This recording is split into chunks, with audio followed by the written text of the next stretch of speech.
Ladies and gents, surprise, surprise, we have wind because that's so unusual out here.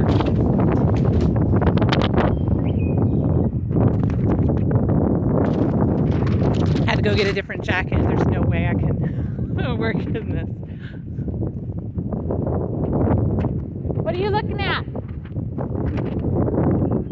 My area. Right? Mine.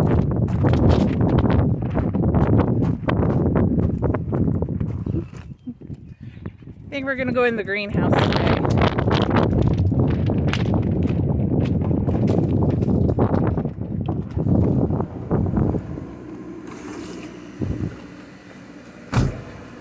Ah.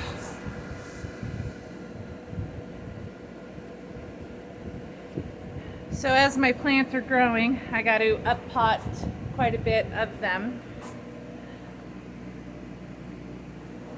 I've already done that with the artichokes. I have 6 right now, but I've started some more seeds.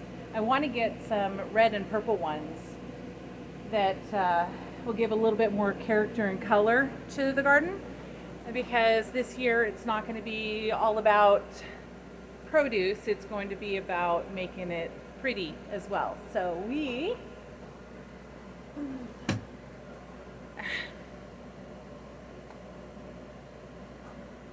so these windows were installed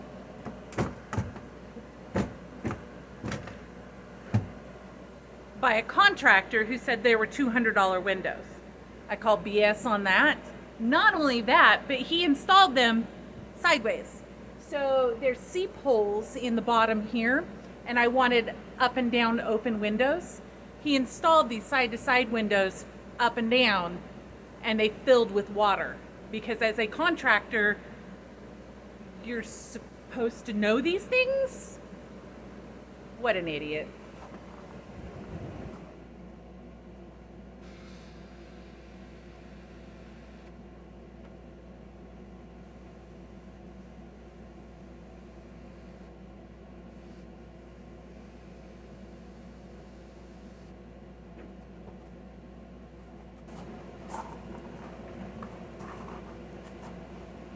So I'm very excited to be growing hibiscus again this year.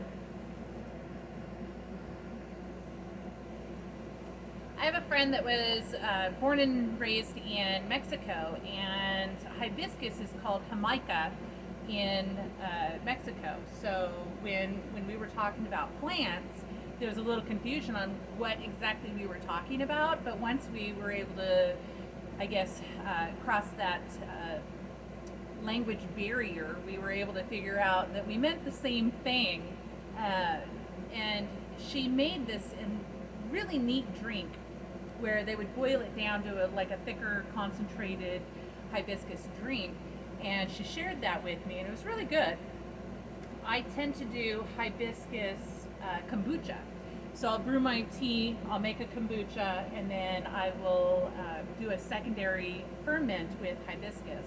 And I really like it. It creates a unique color and flavor.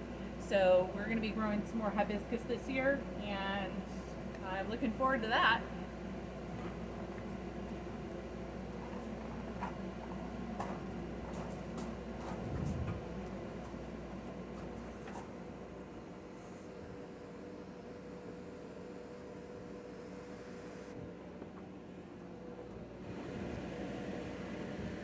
So I ended up buying, I don't know, a few trees. I got some pomegranate trees. They're going to have to be protected.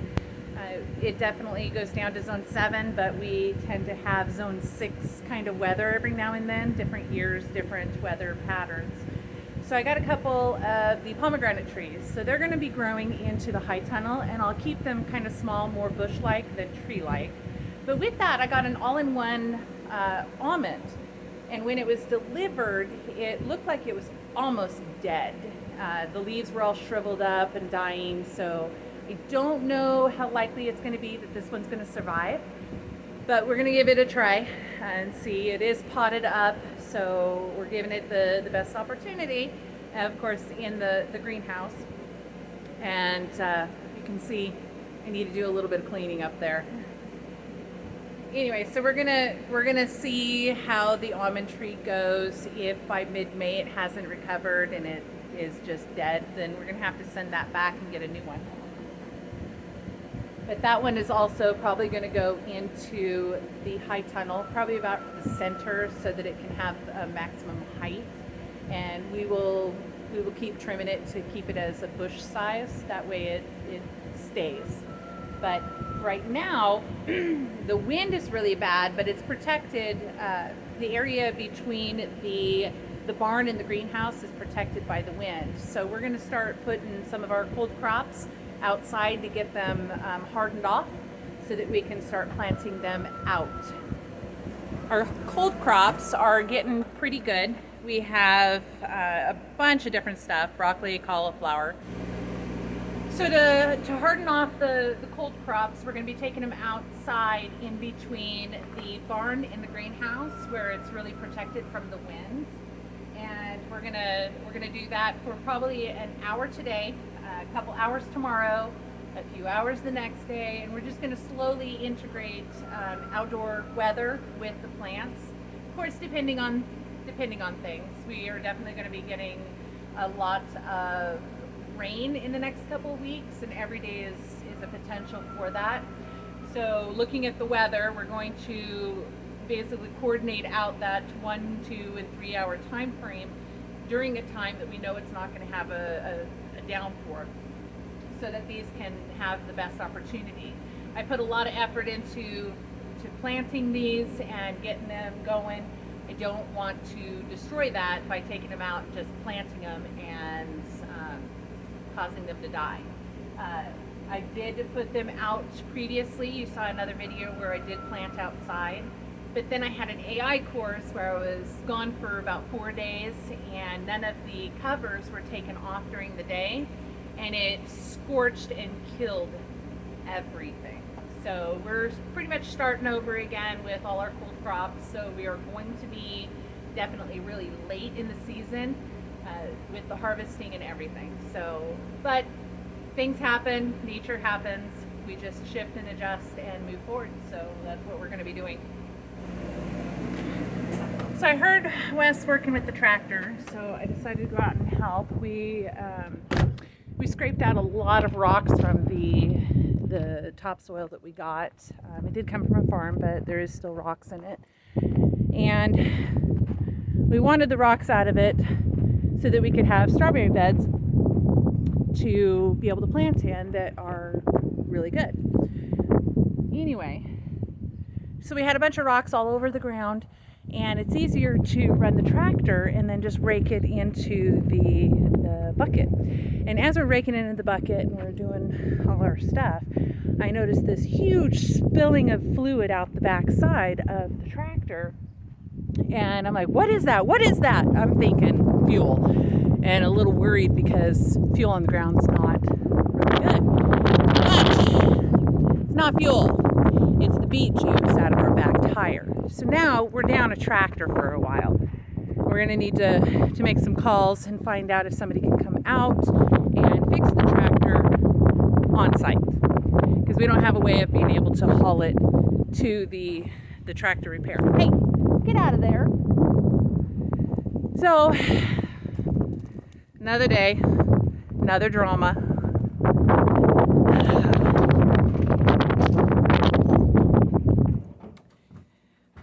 But in the meantime, we'll continue on doing everything else and see if we can get the tractor repaired soon. I have no idea.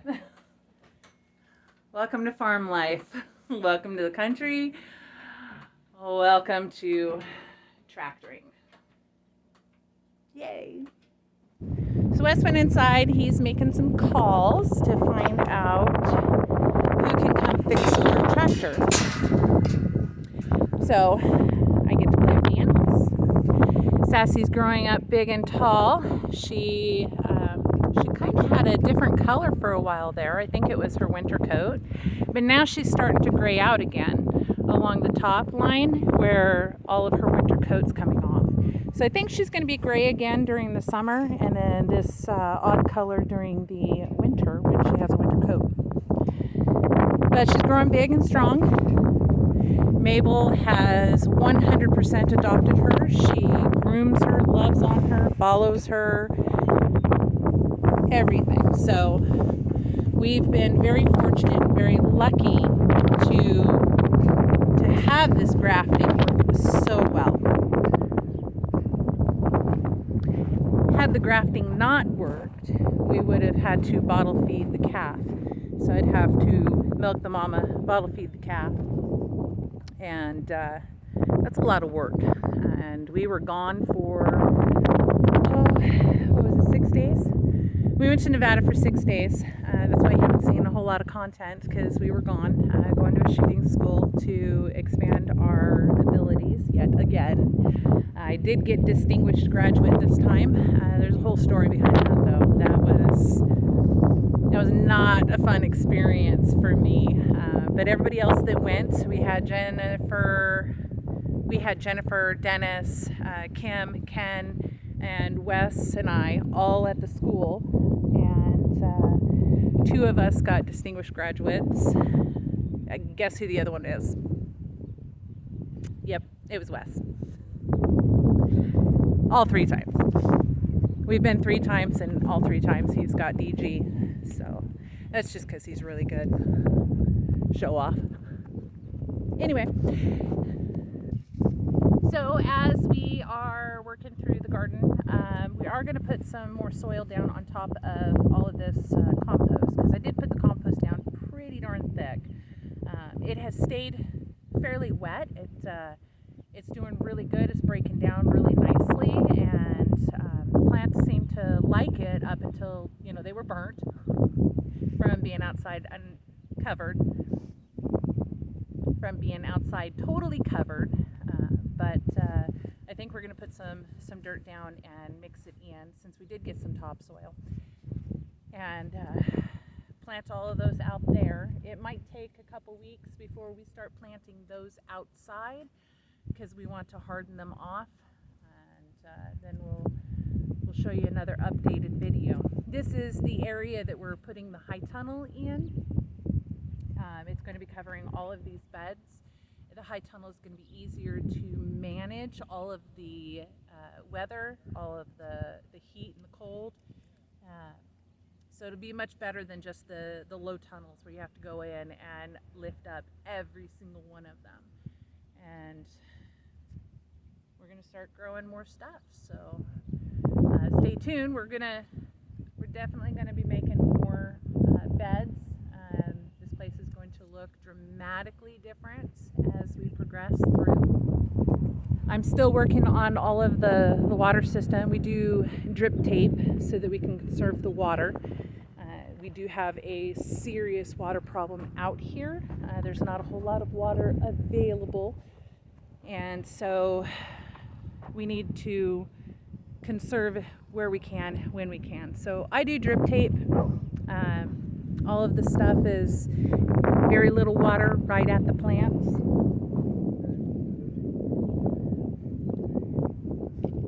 Wes is on the phone right now with the tractor repair guy, so we're gonna see how soon we can get that fixed, because I do need a whole lot of dirt moved.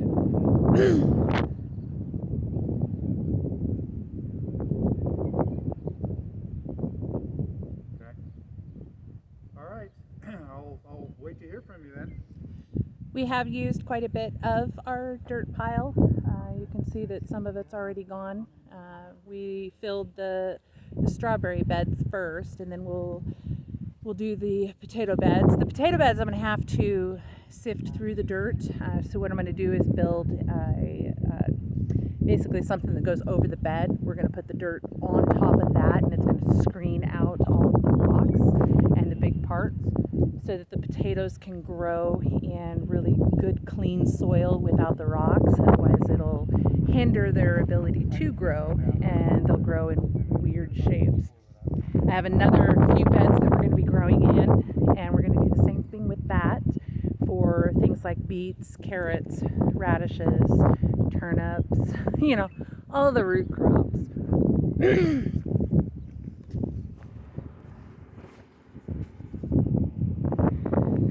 So I've been outside most of the day,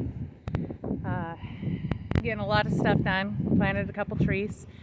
Have my farm helper here today, and we are putting the bark in between the rows. So we're going to get that done, pretty much all of the rows in between all of the beds, and then once the high tunnel is up, then we'll be able to bark all of the other stuff over here outside the bed. But we also are going to need Wes to finish this row here with dirt. So we have dirt, we're going to put dirt there. Anyway, that's what we're doing now.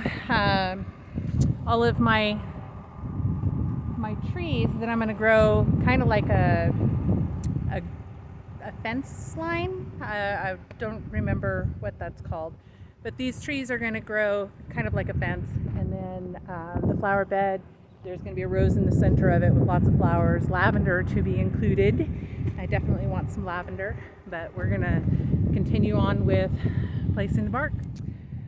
Okay, so we got the rows done, basically just the 2 center rows here, but we are doing all of that section over there with the strawberries and the compost bin, and basically this is going to stop the weeds from growing, because when you put a bunch of carbon on the ground, the decomposition process of that takes nitrogen out of the soil. And when you take nitrogen out, it kills plants. So now it's time to go water the trees, because I don't have a water system available to the trees on the fence line yet. So we're gonna water trees. And you know, it actually has only been an hour and a half, I think, since we started doing the rocks, moving the rocks out of the way to put the border down, and then doing the bark. So it's not even been that long, but it feels like hours. And then my tractor helper finally got his tractor fixed and helped move the bark. So that made it a whole lot easier. So over here